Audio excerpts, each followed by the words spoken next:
Hi guys! Welcome back for another video. So today, like nang nakalagay sa title, we will be unboxing my newest DJI Pocket 3 Creator Combo and I'm very excited to share it with you guys. And just a short story time lang before tayo mag-start mag-unbox. So, on my recent vlogs, if napanood nyo siya, but if hindi mo pa napanood, then go panoorin mo na. So, on my recent vlogs, Hong Kong and Japan, I'm actually using my DJI Pocket 2. And nabili ko siya last year of September 2023 before nung Hong Kong namin. And saka naman lumabas yung DJI Pocket 3. And to be honest, nung lumabas yung DJI Pocket 3, sobrang gustong-gusto ko talaga siya. Pero syempre dahil bagong bili yung DJI Pocket 2, parang sayang naman if like papalitan ko siya kagad, nabili na siya and all in a full price. So sabi ko saka na lang. And then suddenly, recently lang, parang nag-came up ulit sa akin yung DJI Pocket 3. Parang gusto ko talaga siyang bilhin, ganyan. So cut the long story short, pumunta kami sa camera house in Robinson's Place, Manila. And nagpa-line up kami. So sabi ko, kuya, kung meron man, bigyan niyo na sa akin, ganyan. So after 1 to 2 weeks, I think, biglang may tumawag sa akin and sabi na may stocks daw. So, kailangan siyang kunin and then suddenly, ayun, na-purchase ko siya, guys. And I think naman, deserve ko siya. And also, ayan, to more contents to come, more travels to come. And I'm very excited lang din kasi sa mga memories na gagawin ko with this camera. Ayan, so let's go ahead and start unboxing.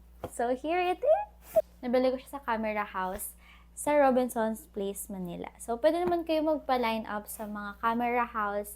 Though wala lang talaga siyang fixed na date kung kailan and assurance kung kailan magkakaroon. So it's really a waiting game. And siguro ayun nga, talaga binigay talaga siya sa akin to upgrade my camera. So I'm very excited. Ayan. So let's go ahead and start.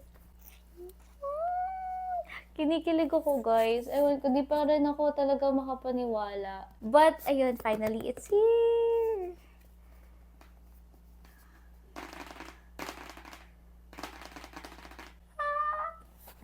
Finally! Ayan, so let's start unboxing kung ano yung laman ng DJI Pocket 3. But actually, nabuksan ko na to. Siyempre, kailangan kasing i-test kung siyempre gumagana siya and may mga kailangan i-set up prior ko siyang iuwi. And by the way guys, nabili pala namin to for 37,990 and the good thing lang kapag dito ka sa Pinas kasi bumili ng DJI Pocket 3 is covered siya ng warranty. Unlike kasi kapag nagpapasabay ka outside of the country, yung warranty is kailangan dun din kung saan nyo binili yung camera. But of course, it depends on yun naman kung warranty matters sa inyo. Okay? So, let's start. Ito yung box niya. This is the box. Ayan. Compare sa DJI Pocket 1, mas malaki yung box nito. And at the end of the video, I'll do a short comparison ng DJI Pocket 3 at DJI Pocket 2. But if you wanted the longer version, let me know sa comment section. Okay. The very good thing about sa DJI Pocket 3 is kasi yung first na unang mo mapapansin is meron na siyang pouch. And ito talaga yung pinaka-problem ko. Kasi, ang hirap mag-isip kung saan ilalagay yung camera mo. And especially if gusto mong na safe siya, hindi siya masisira and all. Tapos yung mga gamit niya, though meron naman sa Shopee, ganyan. Pero iba pa rin, naisip nila tong gawin. At syempre, may logo ng DJI. Tapos ito kasi yung lagayan ko sa DJI Pocket 2 ko. Ayan, pouch lang siya. So, ang hirap kapag di mo alam, syempre, kung safe siya, ganyan. Ito na yung sa DJI Pocket 3. Okay, so let's continue opening. Okay, so pagka-open nyo, dito baka malaglag. Ayan, so ito yung contents. Isa-isahin natin yung laman ng DJI Pocket 3. So, last na natin yung mismong Pocket 3. First off na makikita nyo dito is yung kanyang tripod. Here's the tripod. Yan. Mas maganda to kasi mas madali na siyang ikabit compare sa Pocket 2. And mas flexible siya. Okay? If you want to have a comparison of Pocket 2 and Pocket 3, I can also make a video for it. Okay? Just let me know sa comment section. Next naman is this the battery. Sabi ni Kuya, di ko pa masyado na-explore, but this is the battery. It's like second battery ng DJI Pocket 3. Kasi yung mismong Pocket 3 is may battery itself na siya, but with this, na-extend pa yung battery life niya. So, ayan siya. And it's Type-C. This is the receiver naman for the mic. If you're gonna use your DJI Pocket mic, you need to insert this para magkaroon ng audio. So, yung doon is meron na siyang pag-press if you're gonna release it dun sa holder. So, very easy na siyang gamitin. Of course, the very exciting part is yung mic ng DJI Pocket 3. Ayan. So, ito na yung itsura niya. Gustong-gusto ko yung style niya compare sa Pocket 2. Parang siyang medyo see-through. Ayan, nakikita mo yung loob niya. So, ewan ko, mas aesthetic siya for me. At sabi ni Kuya, pwede mo din daw siyang gamitin kahit hindi sa Pocket 3 mo. I'm not really sure about it. Maybe you could do your own research. And I also do my own research. But kasi isang araw ko lang nakuha to. So, hindi ko pa talaga siya masyado na-explore.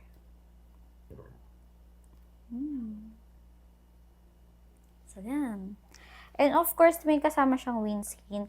At iba yung itsura ng windscreen niya ba, guys. Compare sa Pocket 2, isa lang yung i-insertan niya. Ayan, ito, isa lang. Doon kasi parang, basta, yan yung isa lang yung button niya. Then, insert niya lang yung, and ayan na siya. But, di ko alam kung nalalock ba to or what. Pero, ayan. Here it is, kapag meron na siyang windscreen. Ayan. Another good thing about it is, meron siyang magnet na kasama. Ito yung magnet niya. So, either pwede mo siyang i-clip, or you could remove the magnet. Let's try. Ang higpit niya ng magnet talaga. Ayan. This is the magnet. This is the magnet. Ito yung magnet. And pwede mo siyang ilagay sa other parts na if you don't want na i-clip siya. So, ganyan. Hindi siya naka-clip, guys, ha. Naka-magnet siya. So, ganun yung look niya. Okay, so you have two options. You can either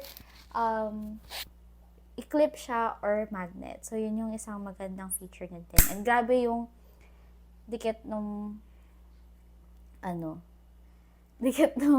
magnet. And of course, another very exciting thing dito is yung kanyang wide lens. And di ko alam if na-share ko na to, pero nawala ko kasi yung wide lens ng Pocket 2 ko kasi nga maliit lang siya. And that's really my problem. Pero ngayon, I already have lens. Hindi ko na-try kung compatible din ito sa Pocket 2. But yes, this is the wide lens. Finally, magkakaroon ako ulit ng wide lens. And i-keep ko na talaga to kasi ang hirap na magasgasan siya. So, ingatan na natin ang ating mga big girl purchases. And yan, of course, wala nang iba. Okay, let's unbox the very exciting part. It's the DJI Pocket 3. Ayan. Ang ganda niya talaga, guys. And of course, yung pinaka na-enjoy ko dito kasi you can record portrait or landscape. And yun talaga yung kailangan ko kasi of course, I am trying na maging active din sa TikTok aside from YouTube. So, it's very big deal breaker for me. Kaya yun din yung pinaka-rason kung bakit gusto kong mag-purchase ng DJI Pocket 3. And, you see there, here it is. So, ito yung on button niya. Ito din yung record button. Tapos, ito yung parang joystick niya. The screen, the camera, and ito yung mga i-insertan ng mga the usual. Before we explore yung DJI Pocket 3, here's the pouch. What I love about the pouch is meron na siyang dividers. At dito na nilalagay yung mga separate na mga tools. So, it's easier. Hindi siya yung basta pouch lang, tas salampak ka lang ng salampak. Organized pa rin siya sa loob. At yun yung nagustuhan ko kasi as someone na, syempre gusto mong ingatan yung mga gamit mo. So, I like the idea na it's still organized. Ito. It's very important. So, nice. Yun naman, hindi ko pa ito natatanggal. Halatang bago pa talaga. Okay, so 2 days ago ko pa lang siya nabili. Okay, so let's turn on na the DJI Pocket 2. Pocket 3. Okay. Ayan na siya. Okay, let's try na i-focus siya sa mukha ko. Sana nakikita niyo pa rin siya. Ayan, but okay.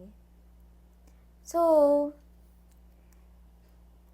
ito yung pinaka-famous na Ayan. So, automatic na siyang nagla-landscape, guys. Okay, ganito na yung itsura niya. And then, if gusto mo lang siyang ibalik, ayan. Need nyo lang continue. Napansin ko lang, yun nga, pag ginanon mo siya, tapos hindi mo pinindot yung continue, mamamatay siya. So, make sure nyo na lang, if you flip it, ayan. If you flip it, tapos pag finlip nyo back nyo siya, click continue, para still magre-record pa rin siya. Kasi if hindi nyo pinindot yung continue, magto-turn off siya. Okay? So, from this is the screen. Ang laki talaga ng screen niya. If gusto mo siyang iharap sa'yo, just triple click it. Ayan. So, haharap na si camera sa'yo. Okay. Ayan. If gusto mo na mag-focus, double click lang siya. Or mag-recenter siya, double click dito. Okay?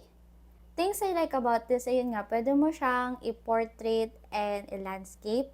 Meron din siyang 360 feature na parang magsa-slow mo siya. Gagawa na lang din tayo ng sample test vlog kahit dito lang siya. Normal day here in Manila. So, that's it for the DJI Pocket 3. And also pala, it includes the hard case. Tulad lang din ng Pocket 2, meron din siyang hard case. Very important. Nakalagay siya kasi sa ibang box. Okay. Pero hindi kasi kasya siya with the pouch and yung hard case. I'm not sure. Yun nga, hindi ko pa talaga siya na-explore. Tulad din ng Pocket 2, may lagayan din siya for the wide lens. Di ko alam, I'm not sure dito. Wala pa akong idea kung ano nilalagay dito. But yan, mas makapal talaga siya. Okay, kasama din siya. And just a quick comparison lang din sa size ng DJI Pocket 2 and DJI Pocket 3. So, ito siya. Quick size comparison ng DJI Pocket 2 and 3. Ayan. So, kita nyo naman na mas malaki yung Pocket 3, mas wider siya compare sa Pocket 2. But of course, the screen is bigger than the Pocket 2. Okay? Even yung camera, yan, mas malaki siya. So, that's the quick comparison of Pocket 2 and Pocket 3. But if you want a full comparison for everything, just let me know in the comment sections below and I'll do another video. And by the way guys, since I have upgraded na to Pocket 3, I'm actually selling my Pocket 2. It's still good as new guys. Tulad ng sinabi ko, kakabili ko lang nito September last year, September 2023. And nabili ko siya ng 27,990. And I'm gonna be selling it at a very, very low price. Ayan, I'm selling it for 16,000 na lang guys. So if you want to start your content creation, or if you want to start vlogging or recording your memories lang, you can send me a message on my Instagram. Ilalagay ko lang dito yung Instagram account ko. and you can send me a DM if you're interested to purchase this DJI Pocket 2. It's still very good as new. Tulad sinabi ko sa inyo guys, kung hindi naman ako mag-upgrade, ito pa rin yung gagamitin ko sa mga future travels ko. But, ayun nga, napa-upgrade ako. So, ayun, it's perfect for those who wants to start. And tulad ko, diba, I started my Hong Kong and Japan vlogs using this camera. And meron pa akong El Nido vlog na i-upload na I also use my DJI Pocket 2. So, it's really, really a good camera to start. Hindi mo naman kailangan mag-start ng latest agad. Even you can start into small steps lang muna. So, if you wanted or gusto mo lang talaga mag-record for your travels, kasi guys, believe me, sobrang saya sa feeling na mapanood ulit yung mga travels nyo, especially if you're going with your loved ones, your family, your friends. Tapos one day, babalikan mo lang siya kapag stress ka, and you will remember kung saan napunta yung pera mo. Or, of course, kapag matanda ka na, may babalikan ka na memories. Kasi syempre, hindi naman constant yung memories. Nagano. Pero yun nga, hindi naman natin mahikip yung memories natin as much as we want to. So, this will help us to keep our memories. Aside from, I don't know, you're traveling, at least nakikip mo siya. So, ayun, let me know if you're interested to purchase this for only 16,000 pesos only. And it's also a creator combo, and I can still lower that price if you want to. So, yun lang, and thank you so much for watching. Hopefully, you enjoyed watching this video, and you could also check my other vlogs, Hong Kong and Japan vlogs, and soon I will be uploading our El Nido vlog and another vlog as well. So, hopefully, maging kasama ko kayo doon. And if you enjoyed as well my videos or this video, please don't forget to hit like and subscribe. Yun lang. Thank you so much, and hope to see you again on the future videos. And I also have my Instagram account, and you could also follow me on TikTok. So, yun lang, and hope you have a great day. Bye!